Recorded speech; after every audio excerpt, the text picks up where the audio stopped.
Well, hello there, and welcome to another edition of your fabulous moving human body. And today I want to talk about something that we all hold near and dear, and that is stretching. So I want to talk about what happens when we stretch and what doesn't happen so much when we stretch in certain ways. So, one of the things that I would say across the board happens is that when we do stretching activities, we begin to mobilize our fascia. We bring blood flow into our fascia. That's a covering that covers every muscle fiber and all the muscle groups. So we bring blood flow and hydration. That fascia begins to ease up and let our muscles move a little bit more easily. We bring hydration into our joint spaces so our joints move nice and easily. And I actually encourage my students to think of this as mobilization rather than stretching. Because what does not happen when we stretch is the thing that we most think is happening and that we most wish for, and that is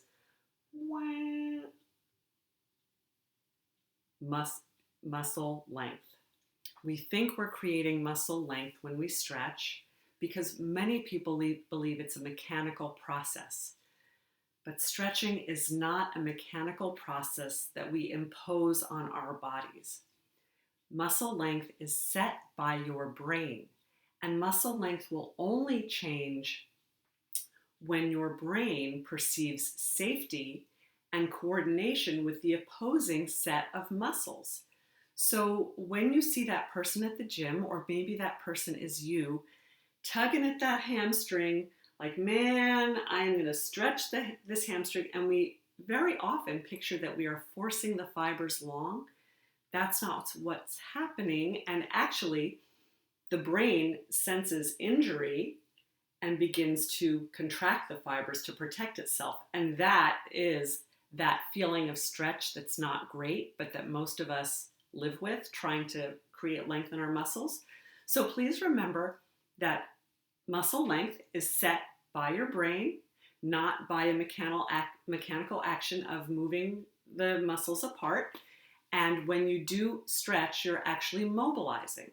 Now, you can have a yoga practice taught by an experienced teacher that will help you balance the flexors and extensors. That is often a very useful way of authentic lengthening muscle fiber in a useful way, like I just said. And in Feldenkrais class, functional movement that balances being able to shorten one set of muscles and lengthen another set of muscles so that you can move in the most free ways possible.